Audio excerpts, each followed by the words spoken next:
В республиканской филармонии не протолкнуться. Праздник Святого Георгия или Георгоба – святой день для грузин всего мира. И республика не исключение. Они встречаются здесь как старые друзья. Впервые праздник состоялся в прошлом году в Ухте в честь десятилетия Ухтинской национально-культурной автономии Руставели. Первый раз мы его отмечали в начале нашей землячества, община Ухтинского, там 23 ноября в прошлом году мы отмечали. Вот сейчас мы отмечаем в Сыктывкаре, а следующая эстафета мы передаем в Воркуту. И в ноябре этого года будет этот праздник отмечаться в Воркуте. Такое кочевание совсем не случайно. Диаспора намерена включить в празднество как можно больше почитателей Георгия Победоносца.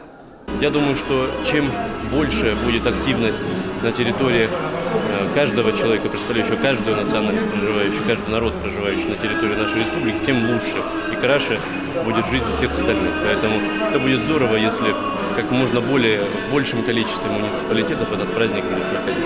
Праздник Георгия Победоносца грузины отмечают дважды – 6 мая и 23 ноября. Первый раз в память кончины святого, второй – в день его колесования. Первая церковь его имени была возведена больше 1500 лет назад, а в средние века на территории Грузии их было построено аж 365 штук, по одной на каждый день в году.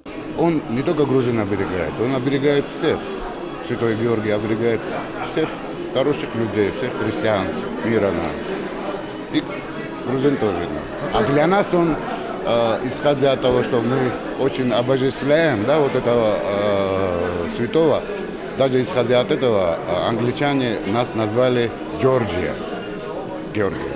Красной нитью через сегодняшнее торжество проходит почтение грузин, принявшей их коми земле. Это видно и по номерам на сцене. Танцевальные зарисовки в стилистике двух культур, переплетающиеся между собой. Не обошлось и без традиционного грузинского пения.